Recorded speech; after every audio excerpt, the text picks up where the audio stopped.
9ನೇ ತರಗತಿಯ ಮುದ್ದು ವಿದ್ಯಾರ್ಥಿಗಳಿಗೆ ಸ್ವಾಗತ ಸುಸ್ವಾಗತ. ಈ ಹಿಂದಿನ ತರಗತಿ ಒಳಗ ಬೀರಣ್ಣ ತನ್ನ ಮೂಡಲ್ ದಿಕ್ಕಿನೊಳಗಿರ್ತಕ್ಕಂಥ ಹೊಲನ ಈರಣ್ಣಗ ಮಾರಿದ್ದ. ಒಂದು ದಿನ ಈರಣ್ಣ ಉಳುಮೆ ಮಾಡುವಂತ ಸಂದರ್ಭದೊಳಗ ಅವನಿಗೆ ಕೊಪ್ಪರಿಗೆ ಬಂಗಾರ ಸಿಕ್ತು. ಅದನ್ನ ಈರಣ್ಣ ಪೂಜೆ ಮಾಡಿ ಬೀರಣ್ಣನ ಮನೆಗೆ ತಗೊಂಡು ಹೋಗಿ, ತಗೋಪ, ಇದು ನಿನ್ ಹೊಲ್ದಾಗ ಸಿಕ್ಕೈತಿ, ಇದು ನಿನ್ನ ಪೂರ್ವಿಕರು ನಿನ್ ಸಲುವಾಗಿ ಇಟ್ಟಿದ್ರನ, ತಗೋ ಇದನ್ನ ಅಂತ ಹೇಳಿ ಹೇಳ್ತಾನ. ಇಲ್ಲಿವರೆಗೂ ನೀವು ಕೇಳಿರಿ. ಇನ್ನು ಮುಂದೆ ಏನಾಕೈತಿ ನೋಡುನ್ ಬರ್ರಿ. ಬೀರಣ್ಣ ಒಪ್ಪಲಿಲ್ಲ. ಅಲ್ಲವೇನಪ್ಪ ಬೀರಣ್ಣ, ಕೇಳಿದ ಏತಮಲ್ಲ. ಹೌದು ಗೌಡಪ್ಪ, ಹೊಲ ಮಾರಿದ ಮ್ಯಾಗೆ, ಹಣ ಕೊಟ್ಟ ಮ್ಯಾಗೆ ಆ ನೆಲದ ಮೇಲೆ ನನಗೇನೈತಿ ಹಕ್ಕು? ಅದ್ರಾಗೆ ಸಿಕ್ಕಿದ್ದೆಲ್ಲ ಹೊಲ ಕೊಂಡ್ಕೊಂಡ ಒಡೆಯಂದು ತಾನೆ. ಈರಣ್ಣ ಹೊಲದೊಳಗೆ ಸಿಕ್ಕಂತಹ ಕೊಪ್ಪರಿಗೆ ಬಂಗಾರನ ತಂದು ಬೀರಣ್ಣಗ ಕೊಡ್ತಾನ. ಬೀರಣ್ಣ ಇದಕ್ಕ ಒಪ್ಪುವುದಿಲ್ಲ. ಆಗ ಕೇತಮಲ್ಲ ಕೇಳ್ತಾನ, ಇದು ನಿನ್ ಬಂಗಾರ ಅಲ್ಲ, ಯಾಕೆ ನೀನ್ ಒಲ್ಲೆ ಅನ್ನಕತ್ತಿದಿ?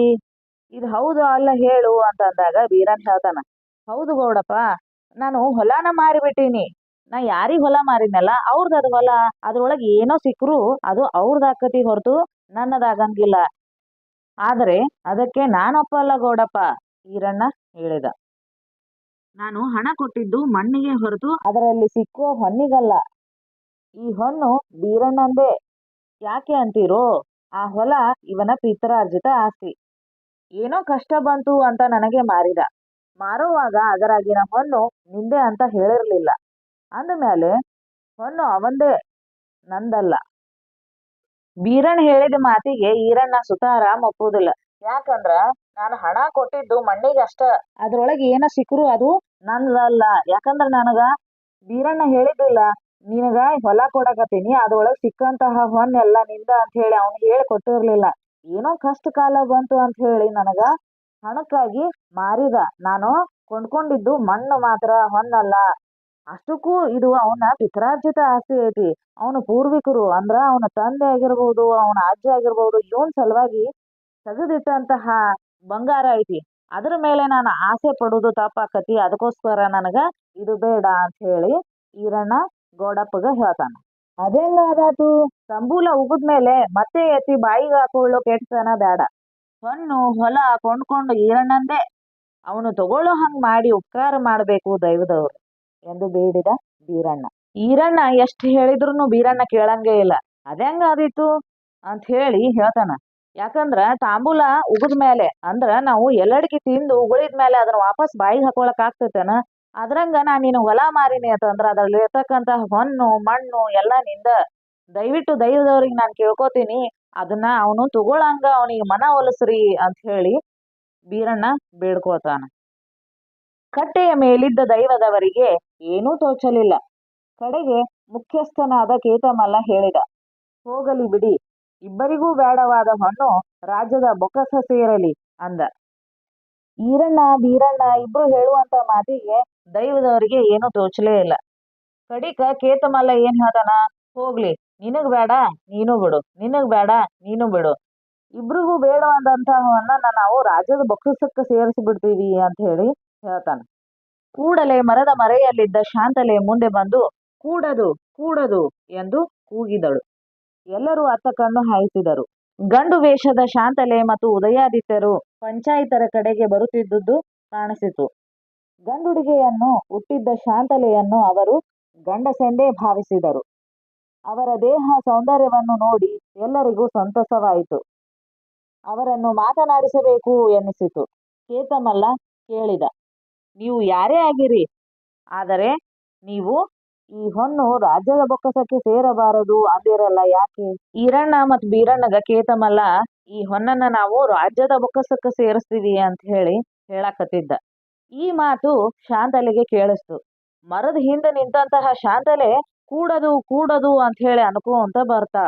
ಆಗ ಎಲ್ಲರೂ ಆ ಕಡೆ ಕಣ್ಣು ಹಾಕ್ತಾರ, ಯಾರಿವ್ರು ಕೂಡದು ಕೂಡದು ಅಂತ ಹೇಳಿ ಅನ್ಕೊಂತ ಬಂದ್ರು ಅಂತ ಹೇಳಿ. ಅವಾಗ ಗಂಡು ವೇಷದೊಳಗಿರ್ತಕ್ಕಂತಹ ಶಾಂತಲೆ ಮತ್ತ ಆಕಿ ಜೊತೆ ಇರ್ತಕ್ಕಂತಹ ಉದಯಾದಿತ್ಯನನ್ನ ಎಲ್ಲರೂ ನೋಡ್ತಾರ. ಅವರಿಬ್ರು ಪಂಚಾಯಿತಿ ನಡೆಸುವಂತಹ ಜಾಗಕ್ಕ ಬರ್ತಾರ.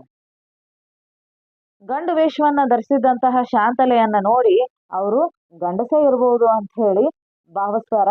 ಆಕೆಯ ದೇಹ ಸೌಂದರ್ಯವನ್ನ ನೋಡಿ ಎಲ್ಲರಿಗೂ ಸಂತೋಷ ಆಗ್ತೈತಿ.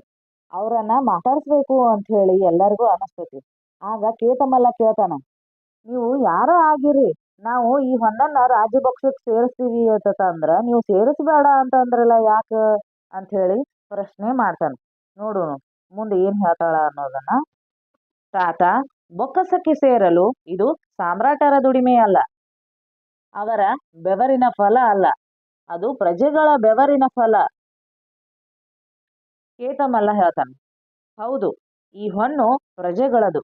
ಹಾಗಾದರೆ ಪ್ರಜೆಗಳು ಯಾರವರು ಎಂದು ಪ್ರಶ್ನೆ ಹಾಕಿದ. ಶಾಂತಲೆ ಕೇತಮಲ್ಲಗ್ ಹೇಳ್ತಾಳ, ತಾತ, ಈ ಹೊನ್ನು ಬೊಕ್ಕಸಕ್ಕೆ ಸೇರ್ಲಿ ಅಂತ ಹೇಳಿ ನೀವು ಹೇಳಿದ್ರಲ್ಲ, ಇದು ಸಾಮ್ರಾಟರು ದುಡ್ದಂತಹ ದುಡ್ಡಲ್ಲ, ಅವ್ರ ಬೆವರಿನ ಫಲ ಅಲ್ಲ, ಇದು ಇದು ಪ್ರಜೆಗಳ ಬೆವರಿನ ಫಲ ಐತಿ. ಅದಕ್ಕೋಸ್ಕರ ಅದು ಪ್ರಜೆಗಳಿಗೆ ದಕ್ಕಬೇಕು ಅಂತ ಹೇಳಿ ಹೇಳ್ತಾಳ. ಆಗ ಕೇತಮಲ್ಲ ಶಾಂತಲೆಗೆ ಕೇಳ್ತಾನ, ಹೌದು, ಈ ಹೊನ್ನು ಪ್ರಜೆಗಳದು. ಹಾಗಾದ್ರೆ ಪ್ರಜೆಗಳು ಯಾರು ಅಂತ ಹೇಳಿ ಪ್ರಶ್ನೆ ಹಾಕ್ತಾನ. ಆಗ ಶಾಂತಲೆಗೆ ಏನು ಉತ್ತರಿಸ್ಬೇಕು ಗೊತ್ತಾಗಂಗಿಲ್ಲ. ಕೇತಮಲ್ಲ ಮುಂದುವರೆದು ಹೇಳ್ತಾನ, ಹೇಳು ನನ್ನಪ್ಪ, ನಾವೆಲ್ಲ ಹೊಯ್ಸಳೇಶ್ವರರ ಮಕ್ಕಳಲ್ಲವೇನಪ್ಪ? ಮಕ್ಕಳ ದುಡಿಮೆ ತಂದೆಯದಲ್ಲವೇ? ಹೋಗಲಿ, ನಿಮ್ಮ ಊರಿನ ಹಣ ನಿಮ್ಮೂರಿನ ಏಳಿಗೆಗಾಗಿಯೇ ವಿನಿಯೋಗವಾಗಲಿ. ಅಷ್ಟು ಸ್ವಾರ್ಥ ಯಾಕೋ ನನ್ನಪ್ಪ? ನಾರಾಯಣನಂತಹ ಮಹಾರಾಜರು, ಲಕ್ಷ್ಮಿಯಂತಹ ಮಹಾರಾಣಿ ಇರುವಾಗ ನಮಗೆ ಹಣಕ್ಕೆ ಕೊರತೆಯೇ? ನಮ್ಮೂರಿಗೆ ಯಾವುದೂ ಈಗ ಬೇಡ, ನಾವು ಒಂದರ್ಥದಲ್ಲಿ ತೃಪ್ತರು. ಏನಾದರೂ ಊರಿಗೆ ಬೇಕಾದರೆ ನಾವೇ ಮಾಡಿಕೊಳ್ತೀವಿ. ಇದು ದೊರೆಯ ಹಣ, ಧರೆಯ ಕ್ಷೇಮಕ್ಕೆ ಮೀಸಲು. ಕೇತಮಲ್ಲ ಏನಂತಾನಂತಂದ್ರ, ನಾವೆಲ್ಲ ಹೊಯ್ಸಳೇಶ್ವರನ ಮಕ್ಕಳು, ನಾವು ದುಡ್ದಂತಹ ದುಡ್ಡು ಹೊಯ್ಸಳೇಶ್ವರನಿಗೆ ಮೀಸಲು. ಮಕ್ಕಳು ದುಡ್ದದ್ದೆಲ್ಲ ತಂದೆಯದಲ್ಲನ ಅಂತ ಹೇಳಿ ಮತ್ತೆ ಪ್ರಶ್ನೆ ಮಾಡ್ತಾನ. ಅವಾಗ ಶಾಂತಲೆ ಹೇಳ್ತಾಳ, ಹೋಗಲಿ, ನಿಮ್ಮ ಊರಿನ ಹಣ ನಿಮ್ಮ ಊರಿನ ಏಳಿಗೆಗಾಗೆ ವಿನಿಯೋಗವಾಗ್ಲಿ, ನಿಮ್ಮ ಊರಿನ ಕುಂದುಕೊರತೆಗಳಿಗೆ ಆ ಹಣವನ್ನ ಉಪಯೋಗಿಸ್ರಿ ಅಂತ ಹೇಳಿ ಶಾಂತಲೆ ಹೇಳ್ತಾಳ. ಆಗ ಮತ್ತೆ ಕೇತಮಲ್ಲ ಏನ್ ಹೇಳ್ತಾನಂದ್ರ, ಅಷ್ಟು ಸ್ವಾರ್ಥ ಯಾಕೋ ನನ್ನಪ್ಪ? ಅಷ್ಟು ಯಾಕೆ ಸ್ವಾರ್ಥ? ನಾರಾಯಣನಂತಹ ಮಹಾರಾಜರು, ಲಕ್ಷ್ಮಿ ಅಂತಹ ಮಹಾರಾಣಿ ಇರುವವರೆಗೂ ನಮಗೆ ಯಾವ್ದು ಕೊರತೆ ಐತಿ ಹೇಳು? ನಮ್ಮ ಊರಿಗೆ ಯಾವುದು ಈಗ ಬೇಡ, ನಾವೆಲ್ಲರೂ ತೃಪ್ತರದೀವಿ. ಏನಾದ್ರೂ ಊರಿಗೆ ಬೇಕಾದ್ರ ನಮಗೇನ್ ಬೇಕೋ ನಾವ ಮಾಡ್ಕೋತೀವಿ. ನಮಗ ಈ ಹಣ ಬೇಡ, ದೊರೆಯ ಹಣ ಧರೆಯ ಕ್ಷೇಮಕ್ಕೆ ಮೀಸಲು, ಅಂದ್ರ ಭೂಮಿಯ ಒಳ್ಳೇದಕ್ಕ ಮೀಸಲಾಗಿರ್ಲಿ ಈ ಹಣ ಅಂತ ಹೇಳಿ ಕೇತಮಲ್ಲ ಹೇಳ್ತಾನ. ಕೇತಮಲ್ಲನ ಮಾತು ಕೇಳಿ ಅಣ್ಣಗಳಿರ, ನಿಮ್ಮಂತಹ ಪುಣ್ಯವಂತ ಪ್ರಜೆಗಳನ್ನು ಪಡೆದ ರಾಜ ಅದೆಷ್ಟು ಭಾಗ್ಯವಂತನೋ ಇರಬಹುದು. ಅಂತ ರಾಜರಾಣಿಯರನ್ನು ಪಡೆದ ನಾವು ಪುಣ್ಯವಂತರು ಅಂದ ಕೇತಮಲ್ಲ. ಶಾಂತಲೆ ಹೇಳ್ತಾಳ, ನಿಮ್ಮಂತಹ ಪುಣ್ಯವಂತ ಪ್ರಜೆಗಳನ್ನು ಪಡೆದಂತಹ ರಾಜ ಎಷ್ಟು ಪುಣ್ಯವಂತ ಅದಾನೋ ಏನೋ ಅಂತ ಹೇಳಿ ಹೇಳಿದಾಗ ಕೇತಮಲ್ಲ ಹೇಳ್ತಾನ, ನಮ್ಮಂತ ಪ್ರಜೆಗಳನ್ನ ಪಡೆದ ಪುಣ್ಯವಂತ ರಾಜ ಆದ್ರ ಅಂತ ರಾಜ ರಾಣಿಯರನ್ನ ಪಡೆದಂತಹ ಪುಣ್ಯವಂತರು ನಾವದೇವಿ ಅಂತ ಹೇಳಿ ಕೇತಮಲ್ಲ ಹೇಳ್ತಾನ. ನಿಮ್ಮ ಸಮಾಗಮದ ಸೌಭಾಗ್ಯವನ್ನು ಕಂಡ ನಾವು ಪುಣ್ಯವಂತರು ಎಂದು ಮುಂದೆ ಬಂದ ಉದಯಾದಿತ್ಯ ಎಲ್ಲರೂ ಅಚ್ಚರಿಗೊಳ್ಳುವಂತೆ ನೋಡಿದ. ಅಣ್ಣಗಳಿರ, ಇವರು ಯಾರೆಂದು ತಿಳಿದಿರಿ? ಇವರೇ ನಮ್ಮ ಭಾಗ್ಯ ದೇವತೆ ಶಾಂತಲಾದೇವಿಯವರು. ಗಂಡುಡುಗೆಯಲ್ಲಿದ್ದುದರಿಂದ ನಿಮಗೆ ಗುರುತಿಸಲಾಗಲಿಲ್ಲ ನೋಡಿ ಎಂದು ಶಾಂತಲೆಯ ತಲೆಯ ಮೇಲಿನ ಮುಂಡಾಸು ತೆಗೆದ. ಅಂಟಿಸಿಕೊಂಡಿದ್ದ ಮೀಸೆಯನ್ನು ತೆಗೆದಳು ಶಾಂತಲೆ. ಆಗ ಉದಯಾದಿತ್ಯ ಬಂದ್ ಹೇಳ್ತಾನ, ನಿಮ್ಮ ಸಮಾಗಮದ ಸೌಭಾಗ್ಯವನ್ನ ಕಂಡಂತಹ ನಾವು ಕೂಡ ಪುಣ್ಯವಂತರು. ಅಣ್ಣಂದ್ರ, ಇವ್ರು ಯಾರಂತ ಹೇಳಿ ತಿಳ್ಕೊಂಡಿರಿ ನೀವು? ಇವರೇ ನಿಮ್ಮ ಭಾಗ್ಯ ದೇವತೆ ಶಾಂತಲಾದೇವಿಯವರು. ಇವರು ಪುರುಷ ವೇಷದೊಳಗದಾರ ಅಂತ ಹೇಳಿ ನಿಮಗ ಗುರ್ತಿಸಕ್ಕಾಗಿಲ್ಲ ನೋಡ್ರಿ ಅಂತ ಹೇಳಿ ಶಾಂತಲೆ ಸುತ್ತಿಕೊಂಡಂತಹ ಮುಂಡಾಸು ಅಂದ್ರ ರುಮಾಲನ ತೆಗೆದು ಹಾಕ್ತಾನ. ಆಗ ಅಂಟಿಸಿಕೊಂಡಂತಹ ಮೀಸೆಯನ್ನ ಶಾಂತಲೆ ತೆಗಿತಾಳ. ಆ ಬನದಮ್ಮನ ಹಳ್ಳಿಯ ಜನರಿಗೆ ಸ್ವರ್ಗ ಒಂದೇ ಮೆಟ್ಟಿಲಲ್ಲಿ ಉಳಿಯಿತು. ಅವರ ಆನಂದಕ್ಕೆ ಪಾರವೇ ಇಲ್ಲವಾಯಿತು. ಎಲ್ಲರೂ ಕಟ್ಟೆಯಿಂದ ಧುಮುಕಿ ಉದ್ದಕ್ಕೆ ನೆಲದ ಮೇಲೆ ಅಡ್ಡ ಬಿದ್ದರು. ದೇವಾಲಯದ ಒಳಭಾಗದಲ್ಲಿ ಪಂಚಾಯತಿ ನೋಡಲು ಬಂದಿದ್ದ ಹೆಂಗಳೆಯರು ಓಡಿ ಬಂದು ಶಾಂತಲೆಯನ್ನು ಸುತ್ತುಗಟ್ಟಿದರು. ಅವಳನ್ನು ಮುಟ್ಟಿ ಮಾತನಾಡಿಸಿ ಮುಕ್ತಿ ಪಡೆದಷ್ಟು ಸಂತುಷ್ಟರಾದರು. ಅವಳ ಪಾದಗಳನ್ನು ಮುಟ್ಟಿ ಮುಟ್ಟಿ ಕಣ್ಣುಗಳಿಗೆ ಒತ್ತಿಕೊಂಡರು.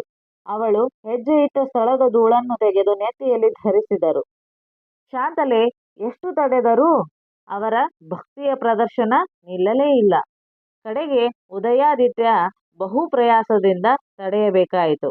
ಆಗಿನ ಕಾಲದ ಜನರಿಗೆ ರಾಜ ಮತ್ತ ರಾಣಿ ಅಂತಂದ್ರ ದೇವರ ಸಮಾನರು ಅಂತ ಹೇಳಿ ಅಂತಿದ್ರು. ಈಗ ನಮಗೆ ಯಾರಾದ್ರೂ ಇಷ್ಟಪಟ್ಟವರು ಸರ್ಪ್ರೈಸ್ ವಿಸಿಟ್ ಕೊಟ್ಟಾಗ ನಮ್ಗೆ ಎಷ್ಟು ಖುಷಿ ಆಕತ್ ನೋಡ್ರಿ. ಅವ್ರು ಬಂದ ಕೂಡಲೇ ನಾವು ನಮ್ಮ ಖುಷಿ ಮತ್ತು ಸಡಗರವನ್ನ ಅವ್ರ ಜೊತೆಗೆ ಹಂಚ್ಕೊಳಕ ಶುರು ಮಾಡ್ತೀವಿ. ಅದೇ ರೀತಿ ಅವ್ರ ಮುಂದೆ ಶಾಂತಲೆ ಬಂದು ನಿಂತಾಗ ಅವರಿಗೆ ಖುಷಿ ತಡ್ಕೊಳಕ ಆಗ್ಲಿಲ್ಲ. ಕಟ್ಟಿ ಮೇಲೆ ನಿಂತಂತವ್ರೆಲ್ಲರೂ ಧುಮುಕಿ ಅವ್ರ ಮುಂದೆ ಬಂದು ನಿಂತರು. ಅವರಿಗೆ ಸಾಷ್ಟಾಂಗ ನಮಸ್ಕಾರ ಹಾಕಕತ್ರು. ದೇವಾಲಯದ ಒಳಭಾಗದೊಳಗ ಪಂಚಾಯಿತಿ ಕೇಳಕ್ ಬಂದಂತಹ ಹೆಣ್ಮಕ್ಳು ಸಹ ಓಡಿ ಬಂದು ಶಾಂತಲೆಯನ್ನ ಸುತ್ತಗಟ್ಟಿ ನಿಂತರು. ಅವಳನ್ನ ಮುಟ್ಟಿ ಮುಟ್ಟಿ ಮಾತಾಡ್ಸಕತ್ರು. ಶಾಂತಲೆಯನ್ನು ಮುಟ್ಟಿದ್ರ ಅವರಿಗೆ ಮುಕ್ತಿ ಸಿಗ್ತೈತಿ ಅನ್ನೋದು ಜನರ ಭಾವನೆ ಆಗಿತ್ತು. ನಂತರ ಅವ್ರ ಪಾದಗಳನ್ನು ಸಹ ಮುಟ್ಟಿ ಕಣ್ಣುಗಳಿಗೆ ಒತ್ಕೊಳಕತ್ತಿದ್ರು. ಅವಳು ಹೆಜ್ಜೆ ಇಟ್ಟಂತಹ ಸ್ಥಳದ ಧೂಳನ್ನ ಎಲ್ಲರೂ ಹಣೆಗೆ ಹಚ್ಕೊಂಡ್ರು. ಶಾಂತಲೆ ಎಷ್ಟು ತಡೆದ್ರು ಅವ್ರ ಭಕ್ತಿ ಪ್ರದರ್ಶನ ನಿಂದಿರ್ಲೇ ಇಲ್ಲ. ಬೇಡ ಬೇಡ ಅಂತ ಹೇಳಿದ್ರು ಎಲ್ರು ಮುಗಿಬಿದ್ದು ಶಾಂತಲೆಗೆ ನಮಸ್ಕರಿಸಾಕತ್ತಿದ್ರು. ಕಡಿಗೆ ಬಹಳಷ್ಟು ಪ್ರಯತ್ನ ಪಟ್ಟು ಉದಯಾದಿತ್ಯ ಅದನ್ನ ತಡೆದ. ಎಲ್ಲ ದೈವದವರು ಆ ಹೊನ್ನನ್ನು ಬೊಕ್ಕಸಕ್ಕೆಂದು ಒಪ್ಪಿಸಿಕೊಳ್ಳದ ಹೊರತು ಮಹಾರಾಣಿಯವರ ಮತ್ತು ಯುವರಾಜರ ಪಾದಗಳನ್ನು ಬಿಡುವುದಿಲ್ಲ ಎಂದು ಹಠ ಮಾಡಲು ಶಾಂತಲೆ, ಅಣ್ಣಂದಿರ, ತಾಯಂದಿರೆ, ಇದೋ ಈ ಹೊನ್ನನ್ನು ನೇರವಾಗಿ ನಾನು ರಾಜ್ಯದ ಕೋಶಕ್ಕೆ ಸೇರಿಸುವುದಿಲ್ಲ. ಇದು ದೈವದ ದುಡ್ಡು. ದೇವ ಕಾರ್ಯಕ್ಕೆ ವಿನಿಯೋಗವಾಗಬೇಕಾದದ್ದು ಧರ್ಮ. ಕೇಳಿ, ನನಗೆ ಬಹಳ ದಿನಗಳಿಂದಲೂ ಒಂದು ಆಸೆ ಇದೆ. ನಮ್ಮ ಸಂಸ್ಕೃತಿಯ ಶ್ರೀಮಂತಿಕೆಗೆ ಸಾಕ್ಷಿಯಾಗಿ ಒಂದು ಕಲಾದೇಗುಲವನ್ನು ರಾಜಧಾನಿ ದ್ವಾರ ಸಮುದ್ರದಲ್ಲಿ ನಿರ್ಮಿಸಬೇಕು ಎಂದು. ಎಲ್ಲ ದೈವದವರು ಮಹಾರಾಣಿ ಮತ್ತು ಯುವರಾಜರ ಪಾದಗಳನ್ನು ಬಿಡುವುದಿಲ್ಲ ಅಂತ ಹೇಳಿ ಹಠ ಮಾಡಕತ್ರು. ಅವಾಗ ಶಾಂತಲೆ ಯಾಕೆ ಹಠ ಮಾಡಕತ್ತೀರಿ ಅಂತ ಕೇಳ್ತಾಳ. ಅವಾಗ ದೈವದವ್ರು ಹೇಳ್ತಾರ, ಇಲ್ಲ, ನೀವು ಈ ಹೊನ್ನನ್ನ ಬೊಕ್ಕಸಕ್ಕ ಸೇರಿಸ್ಕೊಳ್ಳೇಬೇಕು. ನೀವು ಒಕ್ಕೋಲಿಲ್ಲ ಅಂದ್ರೆ ನಾವು ನಿಮ್ಮ ಕಾಲ್ಗಳನ್ನ ಬಿಡಂಗಿಲ್ಲ ಅಂತ ಹೇಳಿ ಎಲ್ಲರೂ ಹಠ ಮಾಡ್ತಾರ. ಆಗ ಶಾಂತಲೆ ಹೇಳ್ತಾಳ, ಅಣ್ಣಂದಿರೆ, ತಾಯಂದಿರೆ, ಇದೋ ಈ ಹೊನ್ನನ್ನ ನಾನು ನೇರವಾಗಿ ರಾಜ್ಯದ ಕೋಶಕ್ಕ ಸೇರ್ಸುವುದಿಲ್ಲ. ಯಾಕಂದ್ರೆ ಇದು ದೇವರ ದುಡ್ಡು. ದೇವ ಕಾರ್ಯಕ್ಕಷ್ಟೇ ಇದು ಉಪಯೋಗವಾಗಬೇಕು. ಇದೇ ಧರ್ಮ ಅಂತ ಹೇಳಿ ಮುಂದ ಕೇಳ್ರಿ ಅಂತ ಹೇಳಿ ಹೇಳ್ತಾಳ. ನನಗೆ ಬಹಳ ದಿನಗಳಿಂದಲೂ ಒಂದು ಆಸೆ ಐತಿ. ಅದೇನು ಅಂತಂದ್ರ ನಮ್ಮ ಸಂಸ್ಕೃತಿ ಮತ್ತು ಶ್ರೀಮಂತಿಕೆಗೆ ಸಾಕ್ಷಿಯಾದಂತಹ ಒಂದು ಕಲಾದೇಗುಲವನ್ನ ರಾಜಧಾನಿಯಾದಂತಹ ದ್ವಾರ ಸಮುದ್ರದೊಳಗ ನಿರ್ಮಿಸಬೇಕು ಅಂತ ಹೇಳಿ ನನಗ ಆಸೆ ಐತಿ ಅಂತ ಶಾಂತಲೆ ಹೇಳ್ತಾಳ. ಅವಳಿ ದೇಗುಲಗಳ ಶಿಲ್ಪಕಲೆ ಹೊಯ್ಸಳರ ಶೈಲಿಗೆ ಮಾದರಿಯಾಗಬೇಕು. ಯಲ್ಲಾಪುರಿಯ ಚನ್ನಕೇಶವ ದೇವಾಲಯದಲ್ಲಿ ಲಾಲಿತ್ಯವಿದ್ದರೆ ದ್ವಾರ ಸಮುದ್ರದ ದೇಗುಲದಲ್ಲಿ ಭವ್ಯತೆ ನೆಲೆಗೊಂಡಿರಬೇಕು. ಅಂತಹ ಒಂದು ಕಲಾಪೂರ್ಣ ದೇವಾಲಯಕ್ಕಾಗಿ ಈ ಹೊನ್ನು ವಿನಿಯೋಗವಾಗಲಿ. ಆದರೆ ಒಂದು ಮಾತು, ಅವಳಿ ದೇವಾಲಯಗಳನ್ನ ಕಟ್ಟಬೇಕು ಅಂದ್ರೆ 2 ದೇವಾಲಯಗಳನ್ನ ಕಟ್ಟಬೇಕು ಅಂತ ಹೇಳಿ ಶಾಂತಲೆಯ ಆಸೆ. ಒಂದು ವೇಲಾಪುರಿಯಲ್ಲಿ, ಇನ್ನೊಂದು ದ್ವಾರ ಸಮುದ್ರದಲ್ಲಿ. ವೇಲಾಪುರಿಯ ಚನ್ನಕೇಶವ ದೇವಾಲಯದಲ್ಲಿ ಸೂಕ್ಷ್ಮತೆಗಳು ಕಂಡು ಬರಬೇಕು. ಇನ್ನು ದ್ವಾರ ಸಮುದ್ರದ ದೇಗುಲಗಳಲ್ಲಿ ಭವ್ಯತೆ ನೆಲೆಗೊಂಡಿರಬೇಕು ಅನ್ನೋದು ಶಾಂತಲೆಯ ಆಸೆಯಾಗಿತ್ತು. ಅಂತಹ ಒಂದು ಕಲಾಪೂರ್ಣ ದೇವಾಲಯಕ್ಕಾಗಿ ಈ ಹೊನ್ನನ್ನ ನಾನು ವಿನಿಯೋಗ ಮಾಡ್ತೀನಿ. ಆದ್ರ ಒಂದು ಮಾತು ಅಂತ ಹೇಳಿ ಶಾಂತಲೆ ಹೇಳ್ತಾಳ. ಆಗ ಅಲ್ಲಿದ್ದವರು ಏನು ತಾಯಿ ಅಂತ ಹೇಳಿ ಕೇಳ್ತಾರ. ಶಾಂತಲೆ, ಕೇತಮಲ್ಲ ನಾಯಕರು ನಮಗೆಲ್ಲರಿಗೂ ಹಿರಿಯರು, ಪಿತೃ ಸಮಾನರು. ಮುಂದೆ ದ್ವಾರ ಸಮುದ್ರದಲ್ಲಿ ನಿರ್ಮಾಣವಾಗುವ ಅವಳಿ ದೇವಾಲಯಗಳು ಅವರ ಹೆಸರಿನಲ್ಲಿಯೇ ನಿರ್ಮಾಣವಾಗಲಿ. ಶ್ರೀ ಕೇತಮಲ್ಲ ನಾಯಕರ ಹೆಸರಿನಲ್ಲಿ ಒಂದು ಶಿಲಾಶಾಸನ ಸಾಕ್ಷೀಕರಿಸಲಿ. ಕೇತಮಲ್ಲ ನಾಯಕ ಏನೋ ಹೇಳ ಹೊರಟ, ಆದರೆ ಬನದಮ್ಮನ ಹಳ್ಳಿಯ ಜನ ಬಿಡಲಿಲ್ಲ. ಮಹಾತಾಯಿ, ಹಾಗೆಯೇ ಆಗಲಿ, ಕೇತಮಲ್ಲಪ್ಪನ ಹೆಸರಿನಲ್ಲಿ ಕಟ್ಟೋಣ ಎಂದು ಒಕ್ಕೊರಲಲ್ಲಿ ಕೂಗಿದರು. ಶಾಂತಲೆ ಮುಂದುವರೆದು ಹೇಳ್ತಾಳ, ನಮಗೆಲ್ಲರಿಗೂ ಹಿರಿಯರು, ನಮ್ಮ ತಂದೆ ಸಮಾನರು ಯಾರು ಅಂತಂದ್ರ ಕೇತಮಲ್ಲ ನಾಯಕರು. ಅದಕ್ಕ ಮುಂದೆ ನಾವು ದ್ವಾರ ಸಮುದ್ರದೊಳಗ ದೇವಾಲಯನ ಕಟ್ಟಿದ್ರ ಆ ದೇವಾಲಯಕ್ಕ ಹೆಸರು ಯಾರ್ದು ಇಡಬೇಕು ಅಂತಂದ್ರ ಕೇತಮಲ್ಲ ನಾಯಕರದು ಇಡಬೇಕು. ಅವ್ರ ಹೆಸರಿನೊಳಗ ಒಂದು ಶಿಲಾಶಾಸನ ಸಾಕ್ಷೀಕರಿಸ್ಬೇಕು ಅಂತ ಹೇಳಿ ಹೇಳ್ತಾಳ. ಕೇತಮಲ್ಲ ನಾಯಕ ಏನೋ ಹೇಳಕ ಹೋಗ್ತಾನ, ಅಡ್ಡಿ ಮಾಡಕ ಹೋಗ್ತಾನ. ಅವಾಗ ಬನದಮ್ಮನ ಹಳ್ಳಿಯ ಜನರು ಬಿಡ್ಲಿಲ್ಲ, ಅವನಿಗೆ ಏನು ಹೇಳಕ್ ಬಿಡ್ಲಿಲ್ಲ. ಎಲ್ಲರೂ ಕೂಡಿ ಒಪ್ಪಿಗೆಯನ್ನು ಕೊಟ್ರು. ಮಹಾತಾಯಿ, ನೀವ್ ಹೆಂಗ್ ಹೇಳ್ತಿರಲ್ಲ ಹಂಗೆ ಆಗ್ಲಿ, ಕೇತಮಲ್ಲಪ್ಪನ ಹೆಸರಿನೊಳಗ ಕಟ್ಟೋಣ ಅಂತ ಹೇಳಿ ಎಲ್ಲಾರು ಒಕ್ಕೊರಲಿನಿಂದ ಕೂಗಿದ್ರು. ಅದರ ಜೊತೆ ಇನ್ನೊಂದು ಕೂಗು ಕೇಳಿ ಬರಕತ್ತು. ಅದು ಏನು ಅಂತಂದ್ರ ಕಟ್ಟುವ ದೇವಾಲಯಗಳು ಹೊಯ್ಸಳೇಶ್ವರ ಶಾಂತಲೇಶ್ವರ ಎಂದಿತು. ಅಂದ್ರ ಕಟ್ಟುವಂತಹ ಎರಡು ದೇವಾಲಯಗಳಿಗೆ ಹೊಯ್ಸಳೇಶ್ವರ ದೇವಾಲಯ ಮತ್ತು ಶಾಂತಲೇಶ್ವರ ದೇವಾಲಯ ಅಂತ ಹೇಳಿ ಹೆಸರನ್ನ ಇಡಬೇಕು ಅಂತ ಹೇಳಿ ಹೇಳಿದರು. ಹೌದು, ಹೊಯ್ಸಳೇಶ್ವರ ಶಾಂತಲೇಶ್ವರರಿಗೆ ಜಯವಾಗಲಿ ಎಂದು ಘೋಷಿಸಿತು ಸಾಸಲು ಬನದಮ್ಮಹಳ್ಳಿಯ ಭಾಗ್ಯವಂತ ಜನತೆ. ಯಾವಾಗ ಹೊಯ್ಸಳೇಶ್ವರ ಮತ್ತು ಶಾಂತಲೇಶ್ವರ ದೇವಾಲಯವನ್ನು ಕಟ್ಟಿಸ್ಬೇಕು ಅಂತ ಹೇಳಿ ನಿರ್ಧಾರ ಮಾಡಿದ್ರಲ್ಲ, ಅವಾಗ ಬನದಮ್ಮನಹಳ್ಳಿಯ ಜನತೆ ಹೊಯ್ಸಳೇಶ್ವರ ಮತ್ತು ಶಾಂತಲೇಶ್ವರರಿಗೆ ಜಯವಾಗಲಿ ಅಂತ ಹೇಳಿ ಘೋಷಣೆ ಹಾಕಕತ್ತಂತ. ಅತ್ತಿಗೆ ಮೈದುನರು ತಮ್ಮ ತಮ್ಮ ಕುದುರೆಗಳನ್ನೇರಿದರು. ಸಾಸಲು ಬನದಮ್ಮನಹಳ್ಳಿಯ ಜನತೆ ಮಹಾರಾಣಿಯವರಿಗೆ ಜಯವಾಗಲಿ, ಯುವರಾಜರಿಗೆ ಜಯವಾಗಲಿ, ಹೊಯ್ಸಳೇಶ್ವರರಿಗೆ ಜಯವಾಗಲಿ ಎಂದು ಹರ್ಷಘೋಷ ಮಾಡಿತು. ಅಲ್ಲಿರ್ತಕ್ಕಂತಹ ಸಮಸ್ಯೆಗಳೆಲ್ಲ ಬಗೆಹರಿದ ಮೇಲೆ ಅತ್ತಿಗೆ ಮೈದುನರಿಬ್ರು ತಮ್ಮ ತಮ್ಮ ಕುದುರೆಗಳನ್ನು ಏರಿದರು. ಸಾಸಲು ಬನದಮ್ಮನಹಳ್ಳಿಯನ್ನ ಬಿಟ್ಟು ದ್ವಾರ ಸಮುದ್ರಕ್ಕೆ ಹೊಂಟ್ರು. ಅವಾಗ ಬನದಮ್ಮನಹಳ್ಳಿಯ ಜನತೆ ಮಹಾರಾಣಿಯವರಿಗೆ ಜಯವಾಗಲಿ, ಯುವರಾಜರಿಗೆ ಜಯವಾಗಲಿ, ಹೊಯ್ಸಳೇಶ್ವರರಿಗೆ ಜಯವಾಗಲಿ ಅಂತ ಹೇಳಿ ಘೋಷಣೆ ಕೂಗಿದ್ರು. ಈ ಗದ್ದದಿಂದ ನಮಗ್ ತಿಳಿದು ಬರುವುದೇನಂತಂದ್ರ, ಆಗಿನ ಕಾಲದಾಗಿನ ಕೊಪ್ಪರಿಗೆ ಬಂಗಾರ ಈಗಿನ ಕಾಲದವ್ರಿಗೆ ಸಿಕ್ಕಿತ್ತು ಅಂತಂದ್ರ ನನಗ ನಿನಗ ಅಂತ ಹೇಳಿ ಬಡದಾಡ್ತಾ ಇದ್ರು. ಆಗಿನ ಕಾಲದ ಜನರಲ್ಲಿ ಇರ್ತಕ್ಕಂತಹ ನಿಷ್ಠೆ, ಅವರು ರಾಜ ರಾಣಿಯರ ಮೇಲೆ ತೋರಿಸುವಂತಹ ಭಕ್ತಿ ಪ್ರೀತಿ, ಅವ್ರ ಮೇಲೆ ಇಟ್ಟಿರ್ತಕ್ಕಂತಹ ನಂಬಿಕೆ, ಇದೆಲ್ಲವೂ ಈ ಪಾಠದಲ್ಲಿ ಕಂಡು ಬರ್ತತಿ ಅಂತ ಹೇಳಿ ನಾವು ಹೇಳ್ಬೋದು. ಈ ತರಗತಿಯಲ್ಲಿ ನಾನು ಹೇಳ್ತಕ್ಕಂಥ ಪಾಠ ನಿಮ್ಗೆಲ್ರಿಗೂ ಅರ್ಥ ಆಯ್ತು ಅಂತ ಹೇಳಿ ಅನ್ಕೊಂಡು ಈ ಪಾಠವನ್ನ ಮುಗಿಸ್ತಾ ಇದ್ದೀನಿ. ಧನ್ಯವಾದಗಳು.